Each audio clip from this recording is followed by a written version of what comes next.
Ireland is thought to be one of the safest, most peaceful, and wealthiest countries in the world.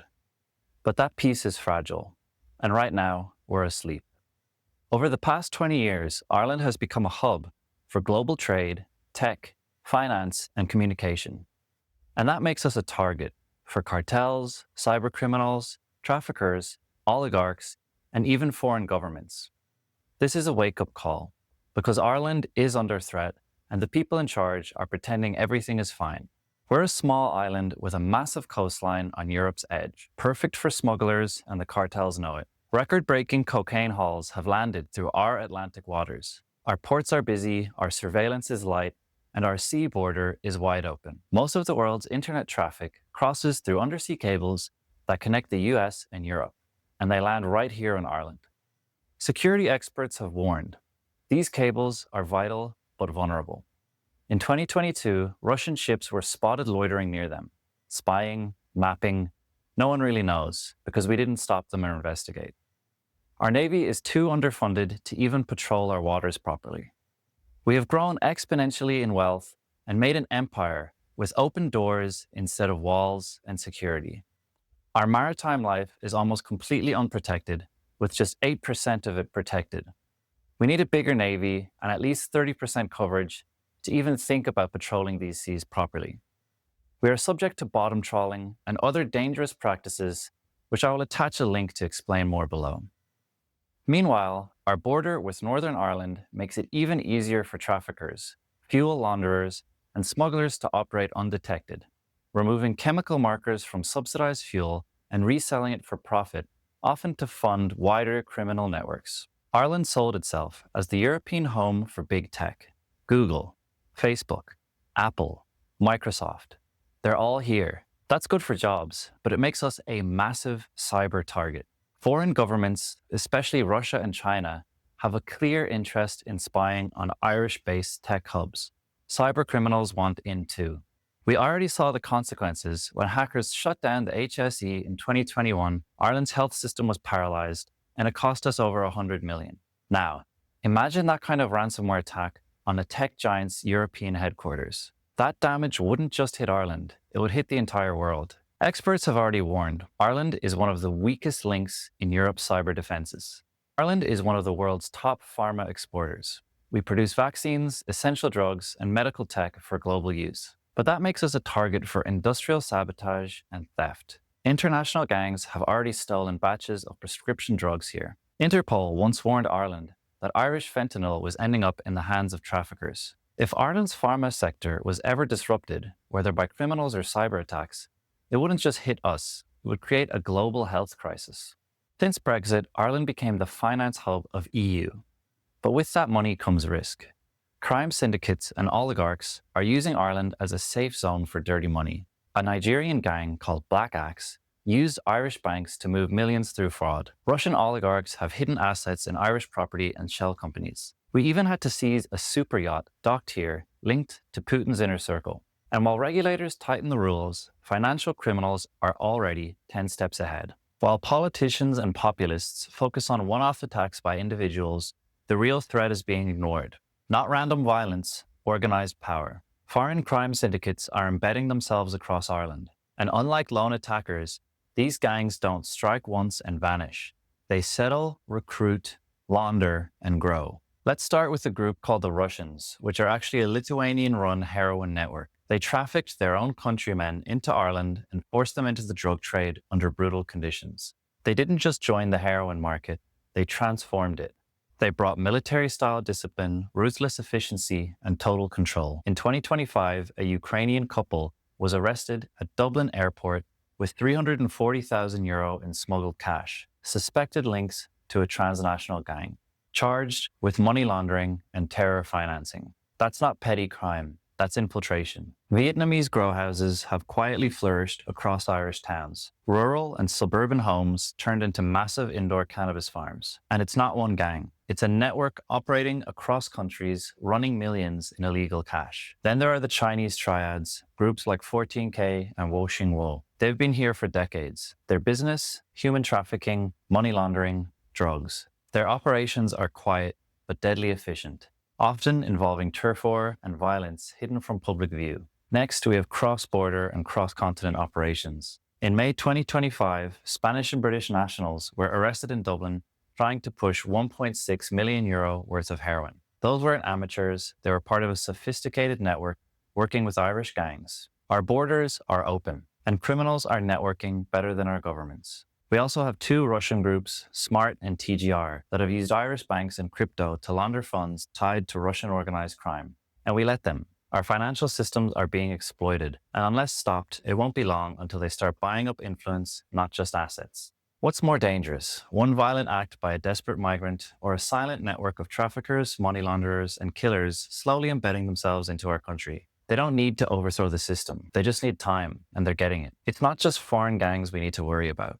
Some of the most dangerous criminal organizations in Ireland were born right here. And they're not just local thugs, they're international power players. The Kinahan cartel started in Dublin and grew into one of the most powerful drug trafficking empires in Europe. They ran cocaine from South America to Europe with links in Spain, the Middle East, and beyond. They're not a gang anymore, they're a mafia, with corporate fronts, money laundering networks, and international hit squads. The feud between the Kinahans and the Hutch gang led to nearly 20 murders, some in broad daylight, including the infamous Regency Hotel shooting. That wasn't just gangland violence, that was terrorism in a suit. Guns, disguises, media cameras, a full-blown operation. The US government even placed bounties on the Kinahan leaders, €5 million, for information leading to Daniel Kinahan's arrest.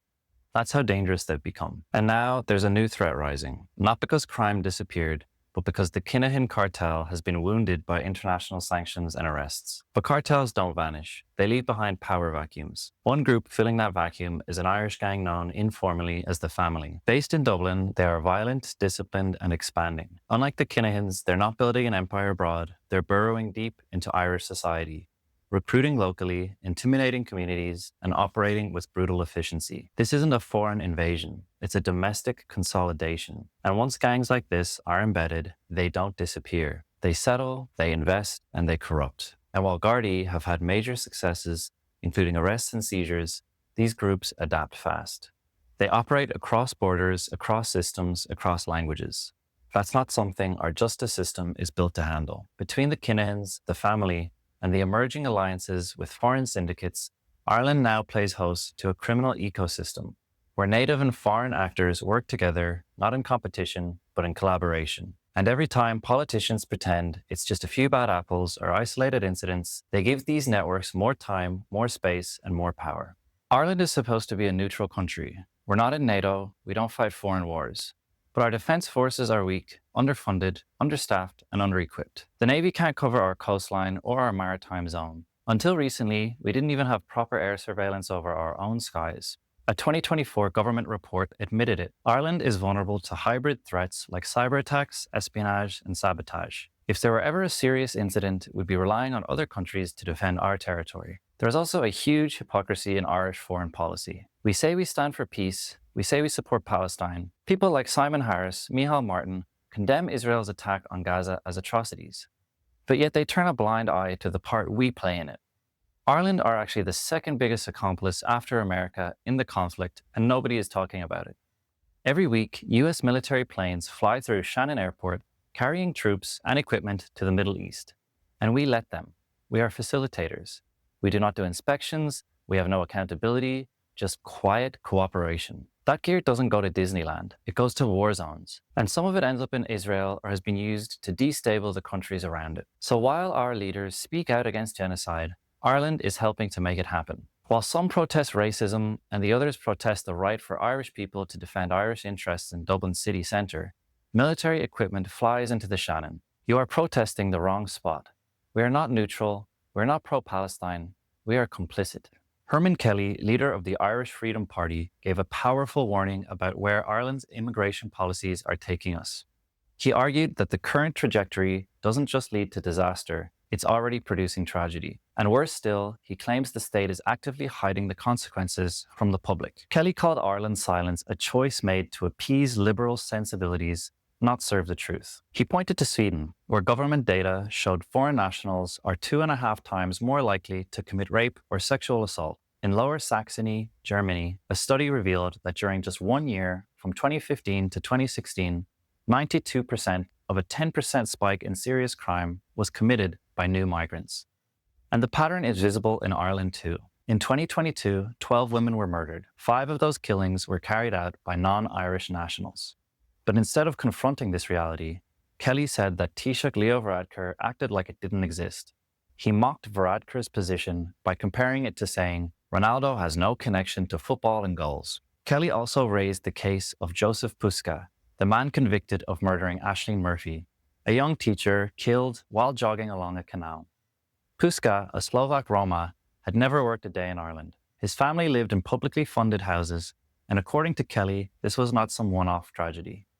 He pointed to another case, a Slovak man who raped a 7-year-old girl in Wexford, and who, it turned out, had previously committed murder in Slovakia. Yet, he was able to enter Ireland without any checks whatsoever. Kelly argues that with more than 100,000 Ukrainian arrivals and up to 20,000 asylum seekers a year, the financial cost to the Irish taxpayer is massive. But the deeper issue, he said, is the cultural cost, the erosion of community safety, national security, and Irish identity. In many rural towns, people now feel like strangers in their own homes.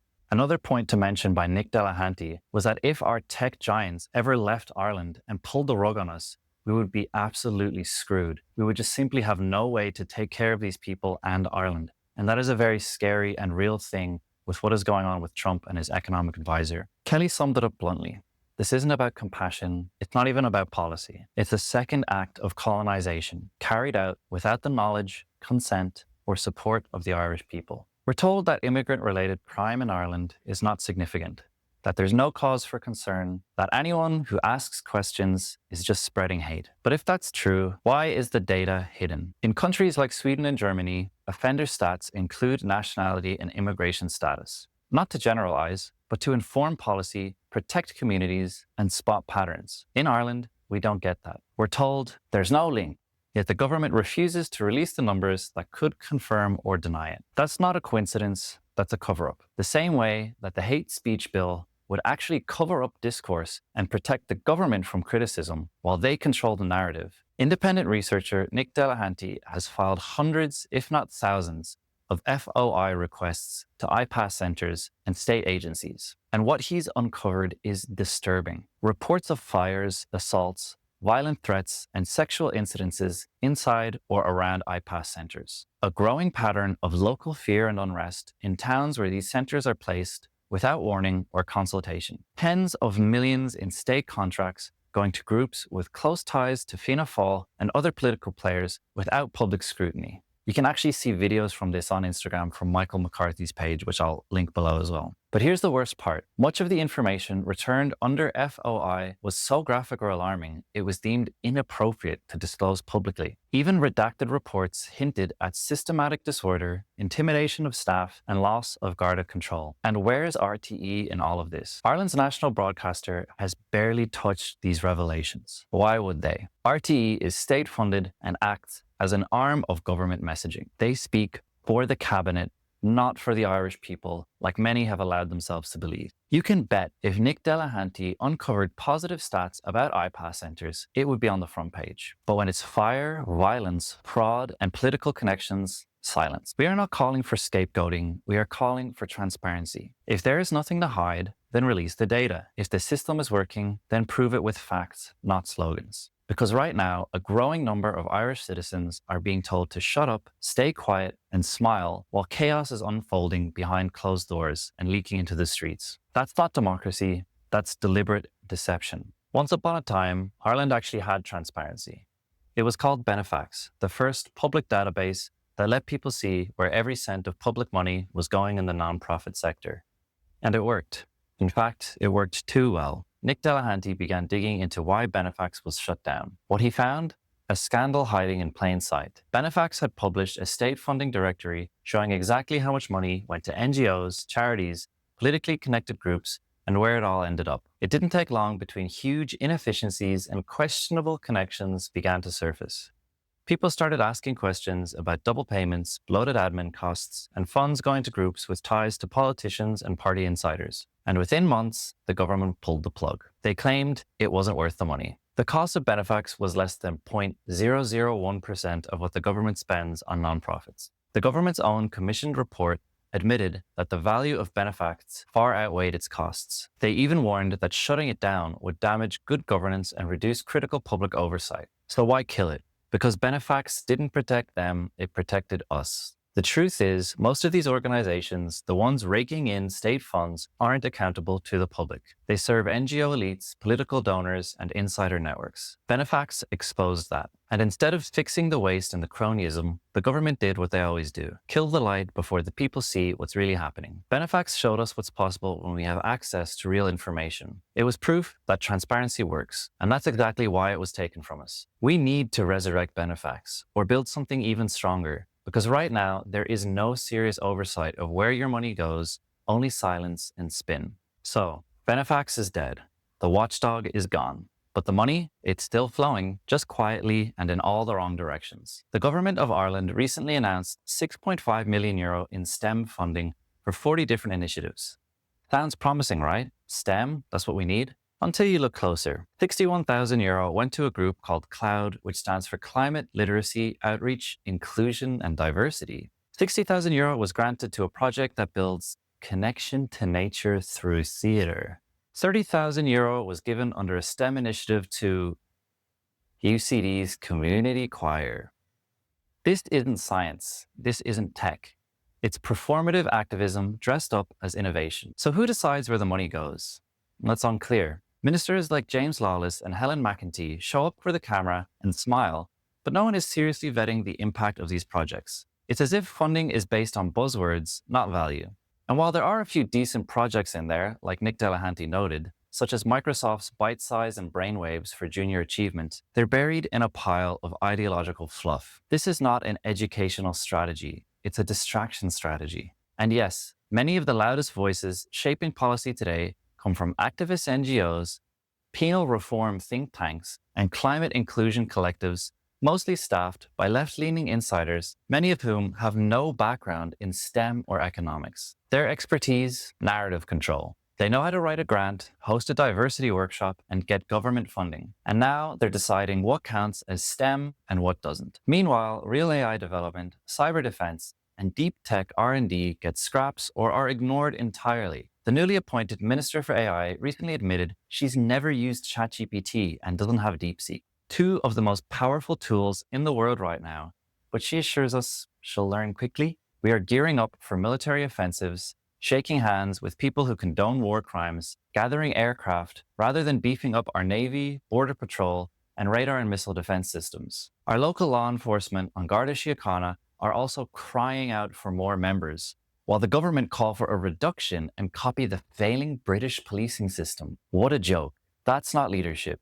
That's symbolism pretending to be strategy. STEM isn't just an acronym, it's our future economy, our national security, and our competitive edge. It's what we're known for these days and why we have so much money. If we keep spending public money on vanity projects and ideological workshops while the world is building weapons-grade AI and next-gen defense systems, we will be left behind. We need to ask, who is approving these grants? What qualifies as science? And why is no one funding the people who could actually protect Ireland in the digital age?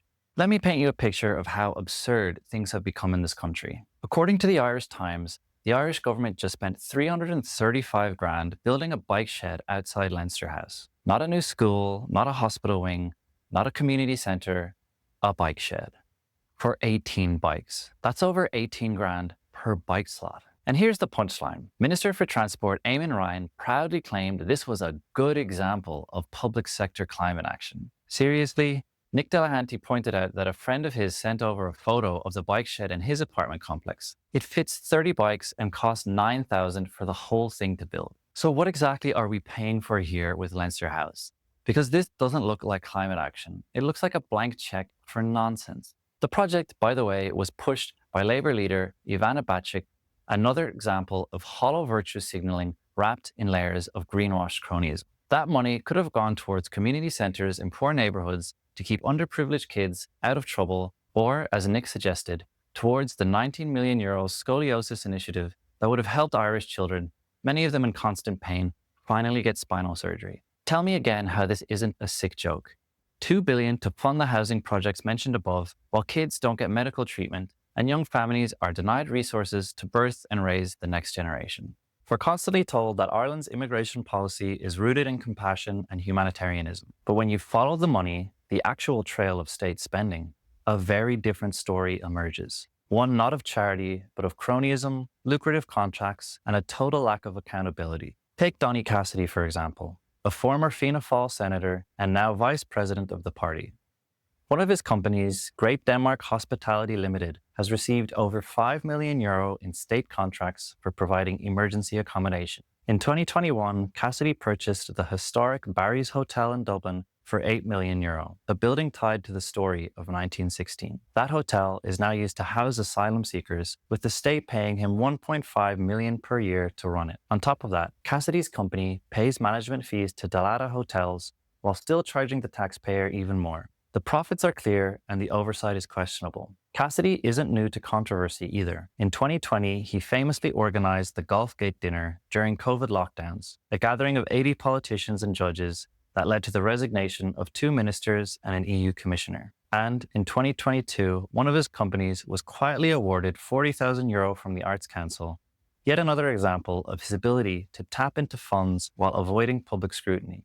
Keeping the flow of information from Nick Delahanty going, let me tell you about a man named Donal O'Brien. Back in 2018, he was running Apache pizza shops and a few fish and chips places in Limerick and Cork. A regular small business owner grinding it out in a tough economy. Fast forward to 2025, and he's pulling in $250,000 a week from you, the Irish taxpayer. How did that happen? During the COVID crisis in 2020, while thousands of small businesses were shut down and struggling to survive, O'Brien made a bold pivot. He set up a network of property companies, CRM Properties, OBF, BCOB, MRC Construction, and started buying up homes and apartments all over Ireland. He didn't fund this project through some genius investment plan or personal wealth. According to Nick Delahanty, he used shadow banking loans from groups like Realm Finance, the kind of lenders that operate outside of traditional regulation. We're talking €20 to €30 million in borrowed money. And here's where it gets interesting. O'Brien didn't just buy these properties to rent them out in the open market. No. He locked in guaranteed rent from the state, using them for emergency accommodation for asylum seekers. One of his companies, CRM Properties, was paid over $30 million in just 2 years by the Department of Children. Nick put it perfectly. Show me the incentive and I'll show you the outcome. This isn't illegal, by the way, but it is not right. It's a crystal clear look at what's really going on behind Ireland's immigration policy, a new class of state-funded landlords making obscene profits under the cover of humanitarianism. While young Irish families are being crushed by rent and the housing market is out of control, people like Donal O'Brien are building fake empires, funded by shadow banks, backed by state contracts, protected by political silence. That's the trend we're living in now, and it doesn't stop there. This is another gem from Nick. You might have caught it on Upfront with Katie Hannon. RTE decided to host a debate on whether GAA managers should be paid. And who did they pick to give the everyman perspective? Seamus Banty McEnaney, the former Monaghan GAA boss. There he was, proudly claiming on national television that he'd never once taken a travel expense in his years of GAA service. What a generous soul. But here's what he didn't say. Since 2020, his companies have taken over €130 million from the Irish taxpayer. Yes, €130 million from you, mostly in state contracts to house asylum seekers. That figure comes from the deep research of Nick Delahanty, who has made it his mission to personally replace Benefacts and has been tracking money trails across Ireland's emergency accommodation sector. Banty and his family are behind a network of companies, including Brimwood Limited, Chillpal Limited, and Chilldude Limited. Yes, that is really what they're called. These aren't charities, they're part of commercial enterprises with profit margins of 50 to 80%. Just one of those companies pulled in $10 million in the past 3 months alone. This isn't a rags to riches story. It's a state-sponsored rebound. Let's not forget, in 2011, the McEnaney family was bailed out to the tune of €24 million. In 2018, Seamus himself had to settle a €2.58 million tax bill after being listed among Ireland's top tax defaulters. And now, he's raking in tens of millions from a broken immigration system, one that rewards political insiders and shuts out the rest. Kind of reminds you of the banking crisis, no? According to figures from the Sunday Business Post, just 3 of the McEnaney-linked companies have paid out over $5 million in directors' fees in the past 2 years alone. That's not public service, that's private enrichment backed by public funds. And if all of that wasn't enough, Banty also tried to gut a James Joyce heritage property, the very house that inspired The Dead, to convert it into yet another profit-making housing project. For a man with deep GAA roots, he doesn't seem all that interested in protecting Irish culture. And yet he's given airtime on RTE as if he's a neutral voice of reason. Why? This is part of what should worry everyone. In the space of a month, 2 men making a fortune off of state contracts for migrant housing have been platformed by our national broadcaster, both claiming they're not in it for the money. RTE won't ask the real questions because they're not there to challenge power. They're there to shield it. They won't expose this racket because they're part of it. What's happening in Ireland right now isn't accidental. It's a coordinated system where government, media, and politically connected businessmen are all making millions while the rest of us are told to be kind and do our part. We are told that the nationalists hate immigrants. We are told that the people on the left hate Irishness. But this isn't about hate, it's about truth. And the truth is, people like Banty aren't just beneficiaries of a broken system, they are the system. If you want to understand just how deep this rabbit hole goes, watch GRIPT's investigative breakdown on who's really profiting from Ireland's refugee and asylum system. And better yet, check it out on GRIPT's Instagram, where you can see the full data and visual maps. What follows is just a summary. GRIPT has been compiling working data on companies paid for by the state for services related to housing Ukrainians and asylum seekers. What they've found is jaw-dropping. Over 100 companies have earned €10 million or more from the state. The top 4 firms have each brought in over 100 million each. Some companies that appear small are actually part of bigger ownership webs, meaning that some individuals have received 180 to 200 million euro or more, even if the contracts are spread across different business names. One company, Cape Wrath, is technically the top earner with 154 million. But when GRIPT dug deeper, they found dozens of linked companies, holding firms, and offshore accounts in places like Guernsey, the Isle of Man, and the British Virgin Islands. To trace Cape Wrath's ownership alone required analyzing 52 lines of corporate data, and even then, only 35% of the true ownership could be confirmed before the trail went cold in offshore jurisdictions. GRIPT's team built tools to deduplicate director names, meaning they were trying to catch people registering the same name in slightly different ways to hide links, and proposed building a public searchable database for all this info, just like we had before with Benefacts. But here's the kicker. Just to get full access to the CRO's company ownership data, legally public data, it will cost them €63,000 per year.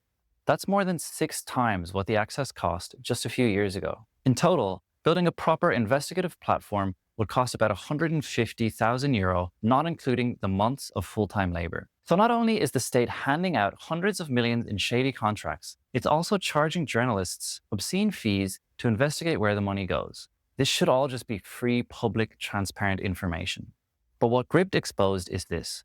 There are dozens, maybe hundreds, of individuals getting rich off of Ireland's immigration system. Many are hiding behind shell companies and offshore holdings, and the state is actively making it harder for the public to track where the money is going to and find out who is getting rich off of this crisis. This isn't just corruption, it's institutionalized obfuscation protected by bureaucracy, media silence, and legal gatekeeping. While billions are being poured into emergency accommodation, asylum services, NGO networks, and housing contracts for political insiders, young Irish families are being left behind.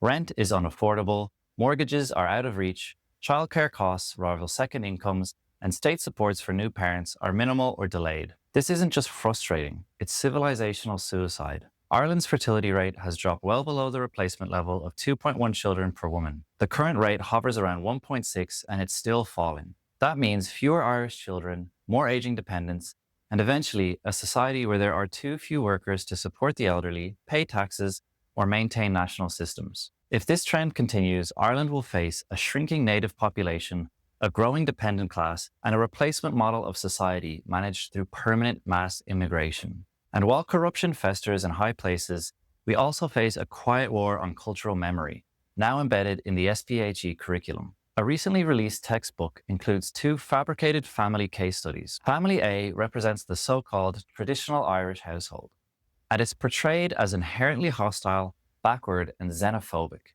They are shown engaging in Irish cultural practices, speaking Irish, playing GAA, cooking Irish food, But these are not framed as traditions to be proud of, but as signs of ignorance and cultural intolerance. The message is clear. If you cherish Irish heritage, you must somehow hate others. This is not education. It's self-hate propaganda. It is eerily similar to how the English elites portrayed us to the normal English working person so that they would feel more comfortable erasing our culture. It suggests that to be proudly Irish is to be dangerous, that cultural confidence is something to be pathologized. That is not only false, it is deeply irresponsible in a post-colonial country that spent centuries fighting for the right to exist.